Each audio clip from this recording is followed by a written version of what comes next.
بەناوی خوای گەورە و میهرەبان سڵاوتان لێبێت بینەرانی عزیز ئەمڕۆ ئێمە هاتوین بۆ مەیدانی حاجیاوە کە مەیدانێکی کۆن و دێرینی دەڤەرەکە و تەواوی کوردستانە. هاوڵاتیان ساڵانە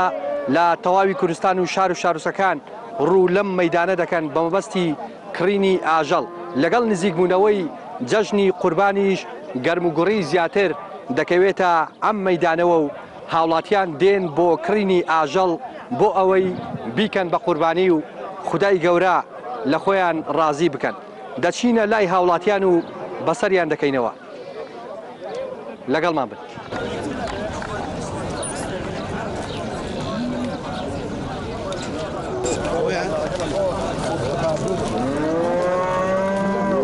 مەیدانی حاجیاوە یەکێکە لەو مەیدانانەی کەوا لە کوردستان بەڕاستی ناوبانجی داوەتەوە لە ڕووی هەرزانیەوە، یعنی خەڵک لە هەموو شوێنێک ڕووی تێدەکا بە حکمەوەی ماڵات لە مەیدانی حاجیاوە لە هەموو شوێنێک هەرزانترە الحەمدولله. خەڵک لە هەموو شوێنێک ڕووی تێدەکا، لە هەولێر لە سلێمانی لەو دەوروبەری حاجیاوایە لە هەموو شوێنێک دێ بۆ مەیدانی حاجیاوە چکو ماڵاتی چاکی لێیە، ماڵات فەرقی هەیە لەگەڵ شوێنان لە حاجیاوایە. الحەمدولله بازاڕیش باشە لە خۆی بەزیاد بێ، خەڵک وردە وردە دێ قوربانی دەکات. باس الحەمدولله خەڵک لە خۆی بەزیاد بێ وردە وردە دێ ئیشاڵڵا لە جێژنێش یعنی بەرەو جێژن بڕوا و لە ڕۆژانی جەژن بازار فەرق دەکا بەڕاستی. خەڵک دێ دەیکڕە و یەکسەر دەیباتەوە. الحەمدولله مسلمانان دێنە ئەو مەیدانەی ماڵی چاک دەکڕن لە خۆی بەزیاد بێ، جوانەگای دەکڕن، مێنگونی دەکڕن نەزاو، ماڵی چاک دەکڕن، هەمووی خۆماڵیە زۆربەی لە مەیدانی حاجیاوایە هەمووی خۆماڵیە، جوانەگاکان خۆماڵین، مێنگونەکان خۆماڵین، الحەمدولله هەمووی ماڵی چاکە، جوانەگای چاکی لێ. سعری جوانەگاش ئەو ساڵ فەرقی کردووە لەگەڵ ساڵی پار. ساڵی پار تا 8.5 یورۆی و 8,000، ئەو ساڵ بە 8,000ە، بە 8.5 بە 8.5.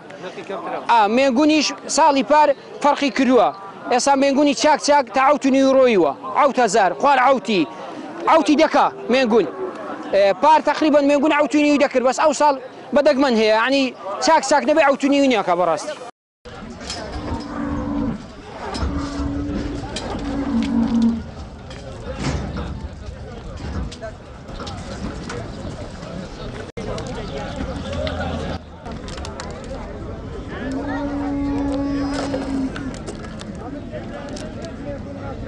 وەڵام مەیدانی حاجیاوە لە خوای بەزیاد بێ مەیدانێکی قەڵەباڵغە و زۆر باشە و لە هەموو کوردستانەوە ڕووی تێدەکەن، بە تایبەتی منتیقەی دەڤەرەکەی خۆمان قەڵات زێڕانیە، حاجیاوە، چوارقوڕنا، لە منتیقەی سەر و چاوەی و دۆڵی بالیسانێ و هەتا لە هەولێرەشەوە لە هەموویەوە ڕوو لە مەیدانی حاجیاوە دەکەن. لەبەرەوەی مەیدانی حاجیاوە دایم سیعرەکانی باشن، یعنی لە چاو شوێنەکانی کات چاو شارە گەورەکان ڕ سعری باشە، ئاژەڵەکەی خۆماڵیە، هەمووی ئاژەڵێکی سەحیە لە خوای بەزیاد بێ، هیچ دەرد و عیلەتێک نییە وەکو پێویست کەواوی باسی دەکەن. لە خوا بەزیاد بێ لێرە نەبووە هەتا ئێستا، لە خوا بەزیاد بێ خەڵکی کوردستان بە هەم خەڵکێکی دیندارە، خەڵکێکی مسلمانە، هەموو ساڵێ بەدەم قوربانیەوە زۆر بە باشی دادێ، بە تایبەتی ئەو ساڵیش لە خوا بەزیاد بێ لە چاو ئەو مەعاش کەمی و ئەو هینێ بەس خەڵکەکە هەر لە تاو دینداری و هینەکەی خۆی سۆزی هەردەجوڵێ بۆ خێرەکەی و حەچۆنێکە بێ ئەگە بڕاوکە بە خەرزیش بیکە هەردێکە لە خوا بەزیاد بێ. خەڵکەمان زۆر باشە لەو ڕایەوە. وەڵی زۆربەی زۆری بەرهەمی ناوخۆی ئەوەی کە لە دەرەوەش دێ لێرە بەخێو دەکرێ، ئەوەی کە لە دەرەوەش دێ بە زۆری لێرە بەخێو دەکرێت، ئەوەی کە بەخێو بکرێت لێرە هەر بە جۆ و ئەڵفی خۆماڵی بەخێو دەکرێت، تەقریبا هەر دەبێتەوە خۆماڵی، هەر دەبێتەوە خۆماڵی و شتێکی جوان لەخوا. وەڵا قوربان نەکا و کاریمان دەکا، بەڵکو ڕێگریشمان لێ دەکا، ینی تەنگ و چەڵەمەشمان بۆ دروست دەکا. ئێستاکانە لە باتیەوەی بێن ینی ئاسانکاری بۆ خەڵک بکەن، ئەو خەڵکە هەموو ئاژەڵی هەیە ساقیکەنەوە، هەموو ساڵە پێش قوربانێ دەڵێن ئەوە تا پەیدا بوو ئەوە دەکەن و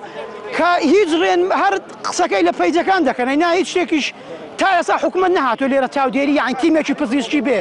ئەوانە بێن بڵێن کاکە بزانین چۆنە فەحسی شتەکەی بکەن. لەخوا بەزای بێ هەچەند شتەکە نییەش، هەر شتێکە هەموو ساڵە پێش قوربانێ نازانم دەستێکە چییە حکومەت خەڵک پیان خۆشە خەڵک قوربانێ نەکا، شتێکی وا بڵاو دەکەنەوە، ئەینا هیچ باز نییە لەخوا بەزیاد بێ.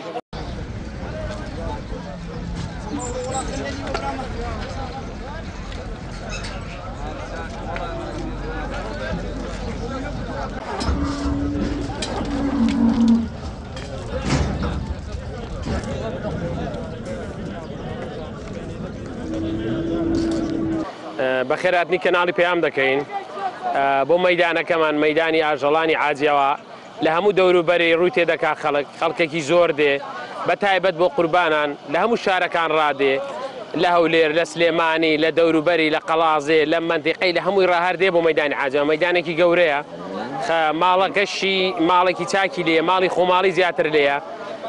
زیاتر ماڵی خۆماڵی لێیە سعرەکانیش باشە و ساڵ سعرەکان لە چاوپار زۆر باشترە هەرزانترە خەڵکیش باشە بە بەهانای قوربانیەوە دێ و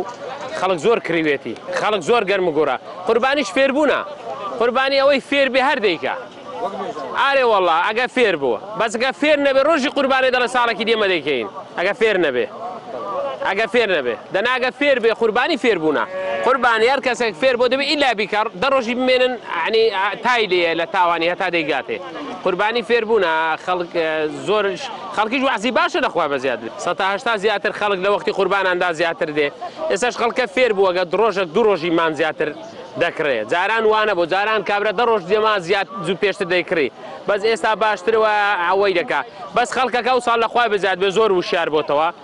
بە قەناعەتی خۆم ئێستا ئەوەی دێت بۆکن ئێمە هەمووی داوای ماڵی خۆماڵی دەکا خۆماڵی نەبێ نایکڕی خۆماڵی نەبێ عەزی لێ نییە هەر بەعام خەڵک گەڕاو بۆ شتە خۆماڵیەکان ستا تەماشاکە برنجی خۆماڵی ماستی ئەو شتانەی کە دەیبینی هەمووی خۆماڵیە تەنها گۆشتەکە مابوو گۆشتەکەش ئەوجا لەخوا بزیات بە خەڵک وشار بووە با قەناعەتی من ئەوجا قەسابەکەش ماڵی خۆماڵی نەکوژیتەوە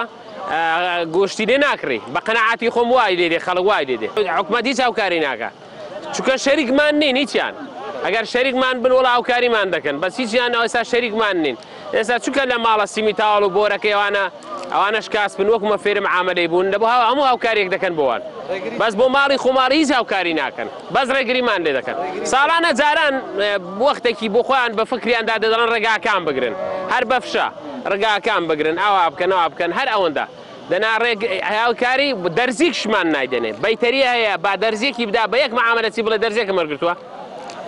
هیچ نەهاوکاریمان ناکەن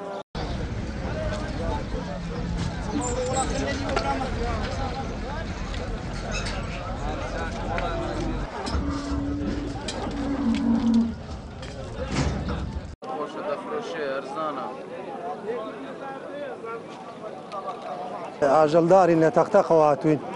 لێرە ئاژەڵەکانمان ساغەکەینەوە ئەیان فرۆشت بە حکمی مەیدانەکەی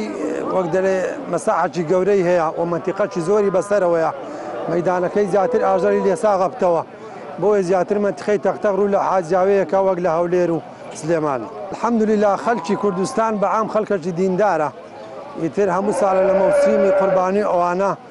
دەست لە باغەڵی خۆیانە ئیتر هەندێک لە پارە و داهات و دارایی خۆی خەرجەکە بۆ ئەو قوربانیە ئیتر بەدەم پرۆسەکە واچن بۆ ساڵ هەرزانترە لە پار ماڵاتی هەرزانتر ئێستا نیم گون بە ئەوتە زارێ جوانەگا ئەوت ڕۆپەکە ئەوت و نیوە و ئەوە بە پێی ئیمکاناتی خۆدەوەی تااقەتی هەبێ بیکە شتێکی خێرە با بۆی تەمەشای ماڵات دەکەین ئەوەی بەدڵمان بێ بیکڕین و بیکەینە قوربانی بەمەستێ بۆی خوا لێمان ڕزا بێ و سونەتێکی قوربانیەکە حەزرەتی ئیبراهیم وعدی خۆی لە زیاتی کوڕەکەی بەلانێکیان بۆ هاتۆتە خوارە و لە کوڕەکەی سەر نەبڕیەوە بەرانەکەی کوشتۆتەوە بۆی کە بەتەمایکردنی قوربانی بێت دێت ئێستا من خۆ کەمی ژێم بۆ ئێرە بەڵام ئەمڕۆکە هاتوومە بۆی تەمەشای مەیدانەکەی کەم بزانم ئەو چیم لە تااقەتدایە